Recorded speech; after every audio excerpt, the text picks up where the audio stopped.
Well, hello and welcome to Knife Delights. I just come into the house, coming from the mailbox, got this package, and I know this is from Terry of Terry's Knives and Man Stuff.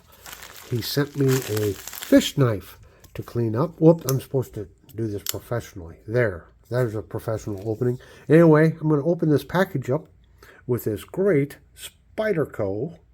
What's the name of this thing again? Ambitious. The Ambitious. And this was a gift from that Singing Toad. Yeah. Thanks, Singing Toad. Let's open this bad... Oh, look at that cut. Woo-wee. Got right through there, didn't we? All right. Oh, my goodness. Oh, there's a lot more than just a knife here. Look at all of this. We got a package of goodies. My goodness. Ho-ho. Let's get this knife opened up.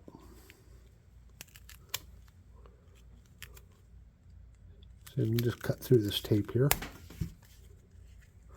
He got it well wrapped. That's for sure. Now the trick is, can I get it unwrapped?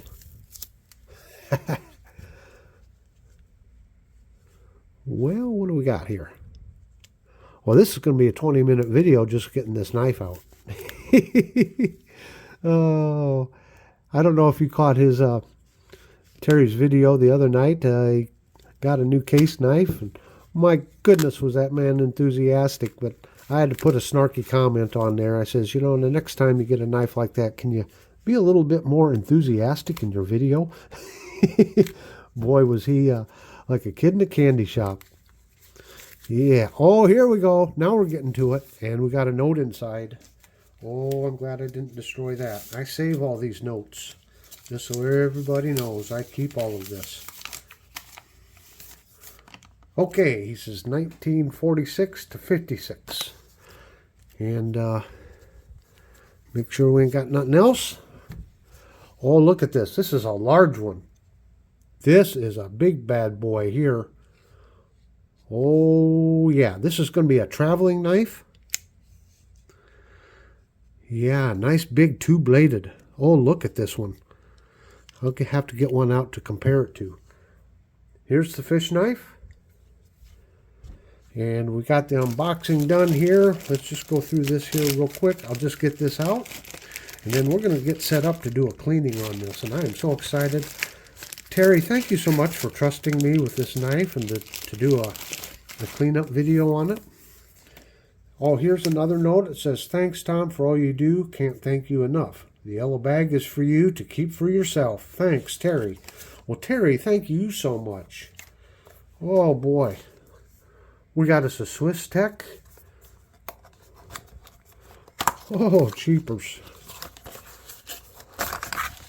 Oh, look at this. I'm tearing through this kind of fast, I know.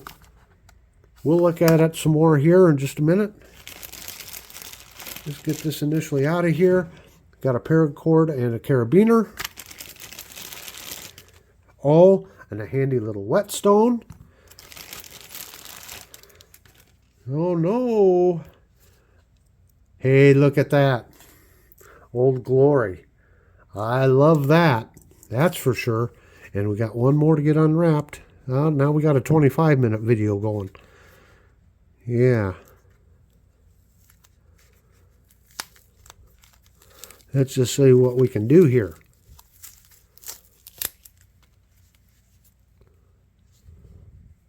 Let's just say, there we go. I think right here. Terry, you're going above and beyond, my man.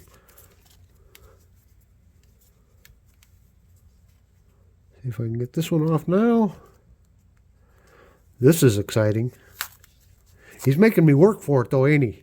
You notice that, right? No slack and light attack, I guess. Oh, look at this. Oh, boy. Another vintage knife. I'll bet this is an Imperial, just looking at it. No! Don't tell me. I got to see here. Is this a Hammer brand? I'm going to have to get my magnifying glass out here. It's either Imperial or Hammer brand. Okay, folks, I'm going to stop right now and get set up. We're going to start cleaning on this wonderful fish knife. Well, just an initial glance at this knife. It's not in very bad shape whatsoever. Now, there's some discoloration on these scales here. And I don't know if that's going to come off or not. I have to be careful with it. But as you can see, overall, it's in pretty good condition. There's a good shot at the tang stamp there, Imperial. And you can see that back spring raises up pretty good right there. Here's our walk and talk on it. Not bad for a 50 or 60-year-old knife, huh?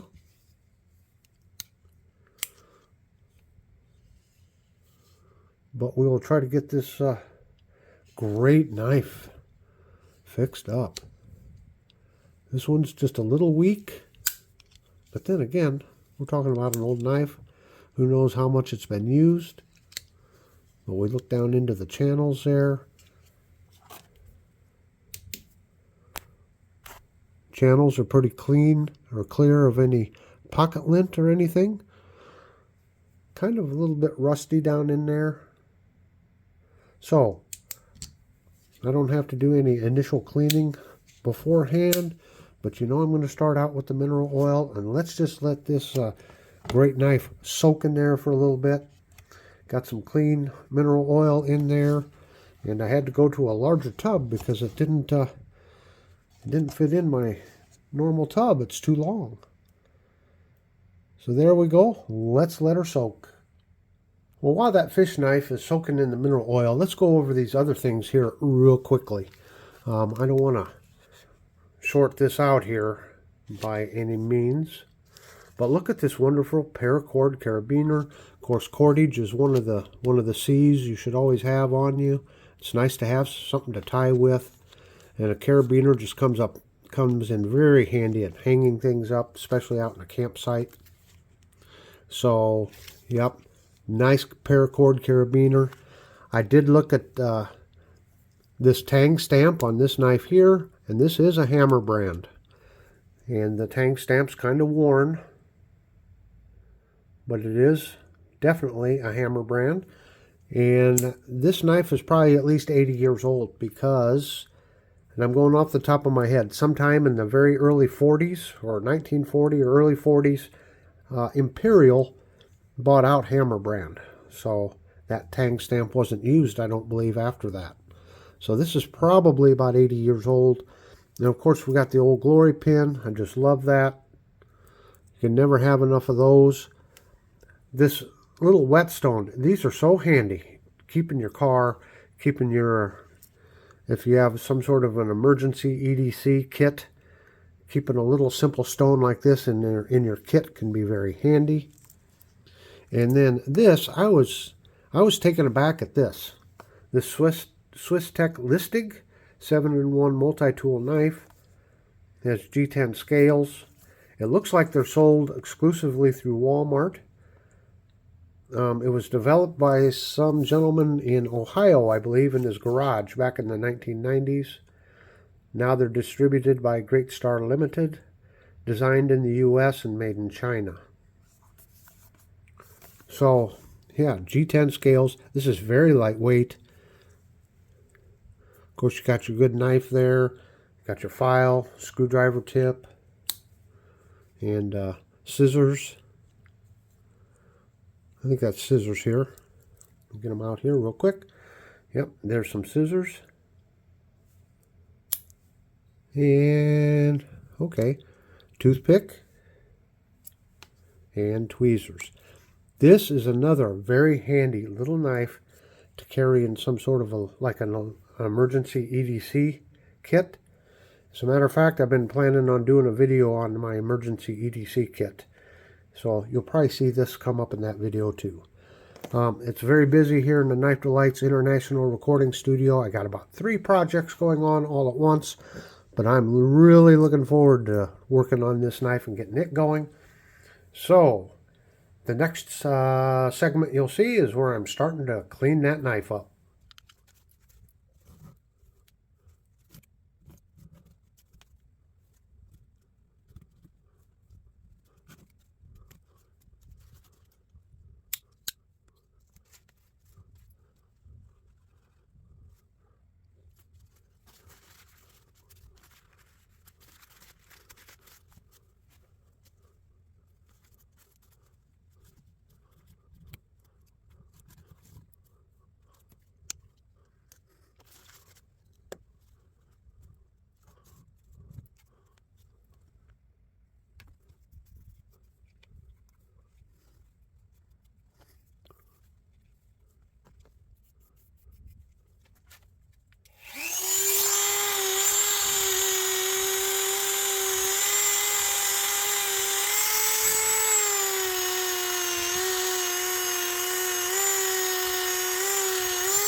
All right, so I showed you some of the initial steps that I did here, and the knife's starting to get clean.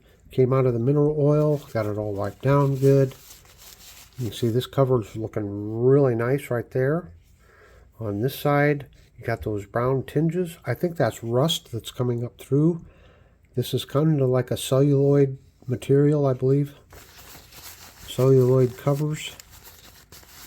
And they had a habit of gassing out, although the more modern celluloid, maybe by this date, is more stabilized, but I think it rusts down underneath and it kind of rusts up through the paper and celluloid there, making those spots. I don't think I'll get those out without ruining the covers. So those might have to stay. You know, I dug in between. You can see the covers have shrunk some. Dug all of that, scraped that stuff all out of there. You saw me with a polishing compound on my first run around here, getting the basics off.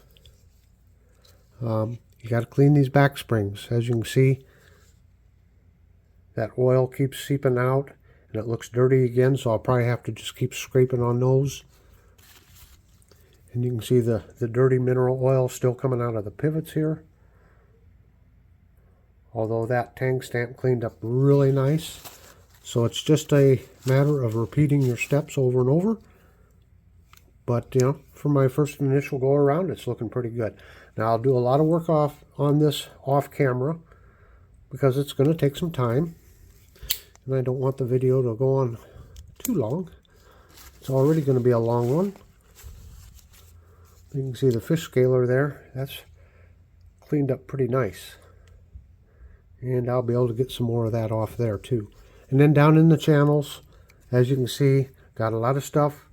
And you just got to keep poking around down in there.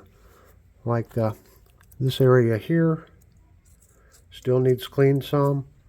Down in the bottom, got a lot of stuff out of there, but there's still some rust and stuff down in there. I might even fold over a piece of sandpaper and get down in there and scrub on those a little bit more. So I'll just keep working on it, but here's the progress so far. Okay, done some more work on it. Really got down into here with the sandpaper. Really cleaned out those channels really good. It's looking really good down in there now. So overall, she looks pretty good. Of course, the cleaning compound, it'll polish or make it shine some, but it's mostly, it's got just a little bit of grit to it, so it cleans it more than it polishes. And of course, this number 7, that's the lightest as far as grit, the most mild. So let's get started and let's do some case paste.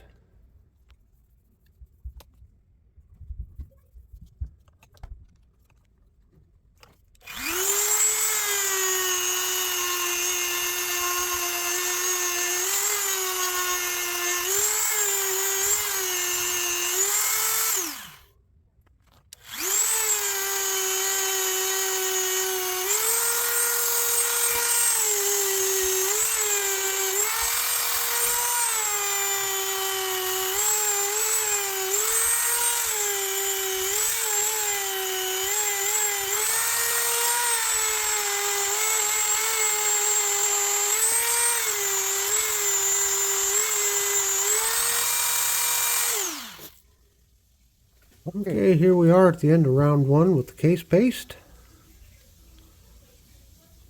And we can see she's getting some shine to her now.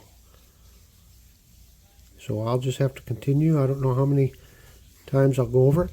Now the one thing you'll see, I work on a spot and then move on to the next. This metal does heat up pretty quickly when you're using the Dremel. And it gets quite warm, so I try not to overheat the metal or get it so hot, you know, I can't touch it or I'd burn myself by touching it. So that's why you see me work on a little spot and then move on to something else. But as you can see, now we're actually starting to get some shine to it. Cleaning right up. And I'm saving the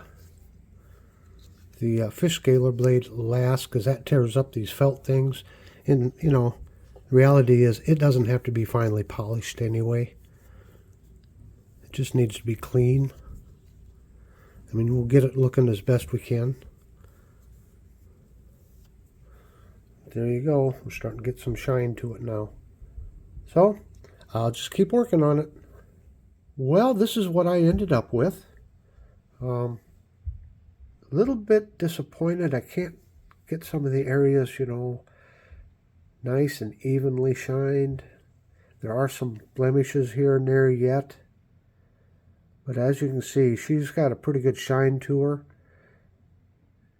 And my standard is always kind of does it look better than when I started. And I definitely think she's cleaned up pretty good. Again, there are some blemishes.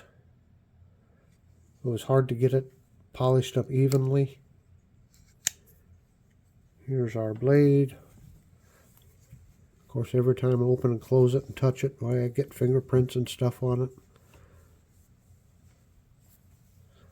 That's how the blade ended up.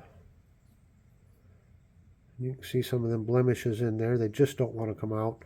But you know, the tang stamp there, that's looking nice and clean and sharp.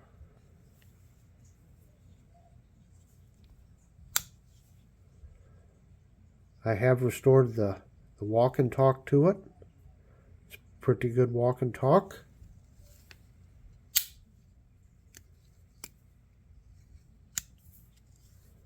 A lot better than when I started.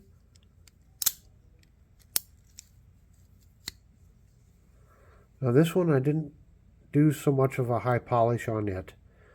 Again, that's just your scaler, so it's all nice and clean.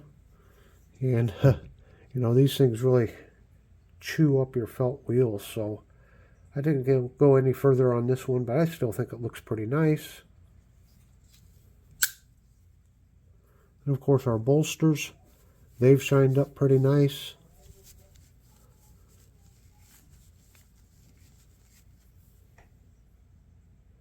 They look a lot better than when we started. So I wanted to dress this traveling knife up for travel. I don't know if anyone out there remembers the day when you did traveling. It used to be you got all dressed up. It was an event to go traveling, so you dressed up. So we got this old fish knife all dressed up, ready to travel. The only little things of concern that I have yet is, we have this discoloration right here. I can't get to that. And I guess I would say to properly clean this knife, what I would do is I would take these covers off so I could get down underneath and clean the backside and everything. The problem is these are actual covers. If you see down in there, that little piece of tin, little piece of it here, it's right in that area there. And you can see it bent over there. There's a little piece of metal that's just bent over. And so to take these off, you have to get in here with your screwdriver, bend that up, and then you can take the covers off. The problem is those are pretty fragile, and you take it off, you'd risk the chance of breaking those off. And even if you don't break them off and you put the cover back on, getting it pressed down in there tight again so the covers aren't wobbly on the knife, that's tricky too. And I just didn't want to risk breaking one of those tabs off or damaging the knife. So, it's kind of hard, like right along here on the top of the liner. I can't quite get to it because I risk scuffing up the cover here. So, but all in all, I think she's an overall good knife. I didn't go into any of this model history. I didn't compare it to another fish knife because this is a full size, a large one, because I wanted to leave something for the other channels to be able to compare with and talk about. So my job here was to clean it up. And Terry, I hope I did you right. Thank you so much, Terry, for providing this knife for a traveling knife. Now here at the end, down here in the lower right hand corner, I'll leave a link to my playlist on my other refurbishing videos. There's a big circle Knife Delights there if you'd like to subscribe. And down here in the left corner is the next video YouTube thinks you should watch. So until next time, have a very delightful day.